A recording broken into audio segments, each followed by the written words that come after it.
repeat that real quick. So they did something with this on Defense Matrix, talking about the endorsing of positive players. Was it? Yeah, here it is. Discouraging levers. This kind of pissed me off, and I did understand it for the most part. So let's see. The Defense Matrix initiative is continuing to go strong in 2024, and previously we shared our efforts to deter levers in Overwatch 2, promote positive communication, and show the impact of your reports. As we head into Season 9, we have more to share on our ongoing improvements to endorsements and disruptive behavior. Okay, so here's the problem, just right off the bat, that I had with this. They're trying to, by their words, enforce and promote positive communication. They are doing so in the method of policing their entire game, and that's not entirely bad. You do need some reverence for authority, and they are that authority. However, the problem with this is that their entire scheme of trying to promote super end positivity is now legit heading into the realm of ridiculousness, of over-enforcing it like a dystopian nightmare. And I really hate to use that word. It's the first thing that came to mind. But that's essentially what it's starting to feel like, and I really hate it. But let's get up to there when it comes to discouraging levers, and I'll mention in just a second. So giving endorsements more impact. This is the first one. A common theme of feedback we've heard is to give endorsements greater impact, and in the last few seasons, we've already made significant steps to deliver on that. In the Season 7 mid-season update, we implemented multiple bug fixes that prevented players from dropping their endorsements ratings too quickly and stopped penalizing players who chose to group up with their friends. I did notice that. In Season 8, it is now easier for players to build their endorsement ratings than ever before without worrying about their rating decaying too quickly. There's also a rule that friends can't endorse each other, and while this was intentional when we first introduced endorsements, that was back in Overwatch 1, we don't want to discourage anyone from celebrating their teammates, even if they're already friends on Battle.net. So starting in Season 9, we're removing the restriction to endorse players if you were already friends. Just noticed some comments. Give me a second. GG's exact. Basically toxic positivity. Exactly. Like, you're supposed to have a dopamine spike 24/7, no ifs, ands, or buts, and at the first moment, at the sign of showing weariness, out. Like, we don't want you. It's starting to actually feel like, again, dystopian. Let me see. I'm waiting them to finally cut down on Zimmers, but I've heard... Oh, yes. They said that that's coming in Season 9. They did mention that they're doing it. I think it's also mentioned here, kinda. Did they mention it here? They mentioned it somewhere. It's either on this one or the other one. I don't remember where. I did see it. They did talk about it because that's kind of like their crackdown. They can't do much until Season 9 because Season 8's already in effect. They're waiting for that to finish up before they do it. But there's a dude I recently started following. His name's Thor. He used to work for Blizzard, if anybody knows him. Ironically enough, I actually learned this on one of the first videos I saw in his shorts. The guy mentions that if you remember South Park, the World of Warcraft guy sitting at the computer, fat, sweaty, used in the memes, that's actually his dad. Like, they worked in unison on South Park, and they implemented him into the episode of South Park.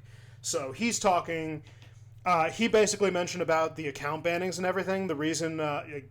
yeah, ironically enough. He's a pretty chill dude, but he kind of gives a little insight into the gaming industry. And one of the things he was mentioning about doing bans and all that on cheating, you want to give it a little length of time, because if you keep on doing it every single time you notice a cheater, like, oh, we got a patch and it comes out immediately after the cheat comes out, they just keep on adapting. It's basically a tug of war going back and forth, and it's more work. Whereas, you take a month, you let them do this thing, you monitor, you obviously have their information, you let them have a false sense of security, and then bam.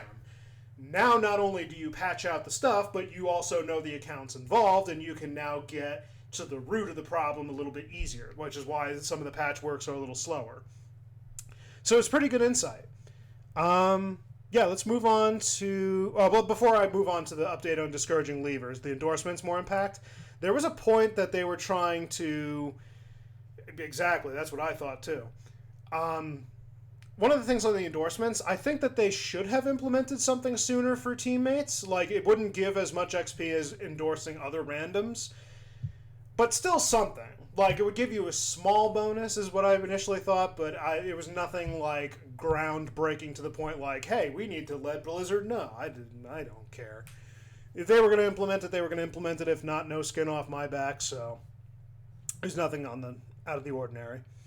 Update to discouraging levers. Now, this is where I actually do have a problem. We can go back on this one later as far as the finer gritty details, but let's just read what they wrote. So, we previously shared that we adjusted how levers who leave too many games in quick play are penalized. This has yielded some positive results. No shit, Sherlock. Please continue. And with the number of levers dropping significantly. I'm going to let them cook, but I'm going to roast them. In previous game update, players are restricted from queuing for games and can be suspended for up to 4 hours if they leave 6 of their last 20 games played. Starting in Season 9, we're extending these lever queue restrictions to Mystery Heroes. Bad idea, but I'll continue. Along with Hero Mastery Gauntlet when it's released later this year. Again, we acknowledge that there may be many reasons for players to step away from their unranked games. However, leaving 4 or more games will activate queue restrictions until you can play your games to completion. Now for my roast. So let's go back up to that first one. You're first off penalizing them for 4 hours. That's already a greater restriction on quick play than it is the actual competitive mode. Competitive mode starts off at like 30 minutes and it goes up to an hour. You're starting at 4 hours and just literally trying to nip it in the bud. But then you're also patting yourself on the back. This year yielded some positive results with the number of levers dropping significantly. Hey jerks, I don't know if you're aware of this, but you're making false statistics here. Allow me to explain something. You're saying you're seeing a positive yield from this because you're seeing less levers. That's because they're gone for 4 hours. Of course you're going to see a drop. You literally solved the surface level problem and then began to celebrate as if you won the gold medal at the Olympics while you're sitting in 4th.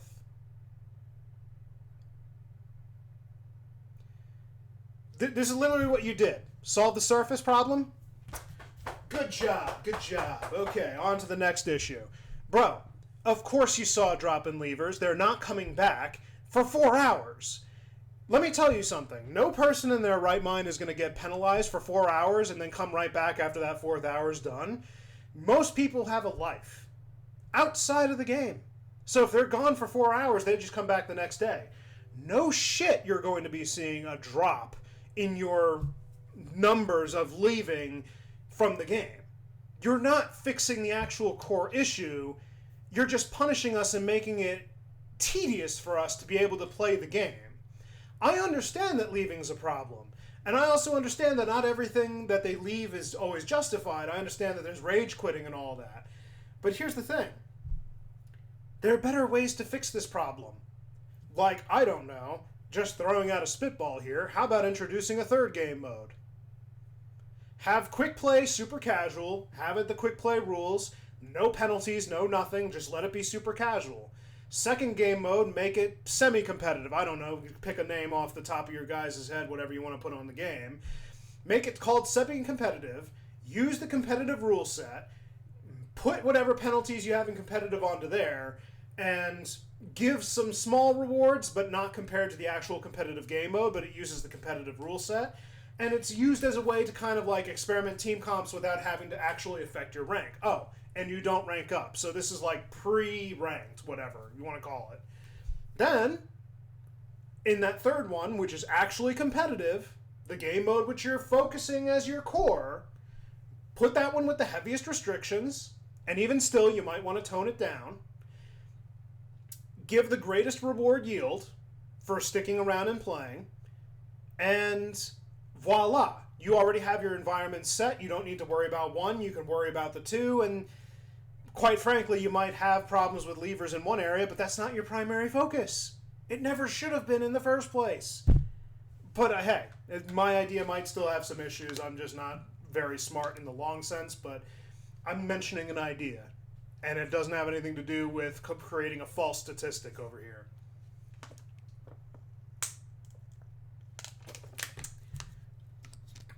I'm very dehydrated. Hammer down on cheating. Our efforts to fight against cheating are ongoing, and we're pleased to share our continued progress. Cheats like aimbots and wall hacks take away the competitive integrity of our game. Using cheats also goes against our in-game... I'm just going to skip that. Those identified using cheats will be removed from playing Overwatch 2. Good. Since the launch of Overwatch 2, we have identified and banned over 380,000 accounts that were found to be cheating. In addition, we have banned or suspended over 35,000 accounts that have knowingly grouped up with cheaters. Remember, if you encounter a player in your games that you suspect to be cheating, report them in-game. No real criticisms there, but zimming with the mouse and keyboard for console, that is included. So they are avidly cheating. But another thing to quickly note, I don't know if they continued to do this or if they removed it, because I haven't noticed it, but there used to be kind of like a card that would show up when you logged into your game and it happened while you were offline. They would notify you like, hey, that cheater that you reported got banned. So it would kind of like give you a sense of like, oh, hey, your reports are working. I have yet to see one, and I've had to do a couple of reports on some people that were avidly cheating in my games, which is, by the way, hilarious. But yeah, that's something I don't know if they actually removed or not, or whether or not we're just not able to see it on console. It was nice chatting, man. Okay, it's good to see you again, Dev. I'm glad that you were able to stop in. Thank you for doing this. And I'll chat to you soon. Like I said, I'll reach back out when I'm feeling a little less drained from everything. Let's see. Transparency around account actions. Here we go. Overwatch 2 is a highly competitive PvP hero shooter, and players enjoy different heroes and playstyles. This creates exciting matches among friends and players worldwide, but unfortunately some players may be disruptive and harm the experience for others. Okay, this is where it's going to become a little problematic of toxic positivity. When a player is reported across multiple matches, we will take action to suspend or silence those players, and will notify them by email when we do. If necessary, we ban repeat offenders from playing on that account. Yeah, that could be fun. It is important to be making sure that we are fair and transparent when we communicate to a player about taking action on their account. We've seen a trend of online communities when players share about getting their account suspended or banned. In most cases, many of these cases often prove that the player is disruptive, but there's also some cases where we can do a better job at addressing disruptive behavior. If you feel you've been actioned unfairly because someone else may have compromised your account, you may choose to appeal the action and will review and make a final decision. Keep in mind that if you are responsible for your account and that you are responsible for your account and should not share it with others for any reason. I've only ever done it for one alt account. I didn't really care, and again, it's like one of the ones I'm not using, so. Remember saying anything... This is where the toxic positivity comes in. Remember saying their words, anything that harasses or ridicules your teammates is inappropriate, regardless of any language used. So anything, by the way, includes, hey, you're not doing very well on the hero you're playing. Can we try out maybe a different hero? That counts as toxic positivity. It's like, hey, that's ridiculing your teammate. That's harassing them because you're making a suggestion of something they don't want to do. Hey, anything, right? Yeah, they probably should have chose their words a little more carefully. When you play Overwatch, you're playing with up to 9 other players who are just as passionate to play as you are. Passionate. Yeah, that's the word I'd use. So it's up to each of us to make each game the best it can be. Okay, I can agree on that sentiment. Thanks for making Overwatch 2 a fun and positive experience.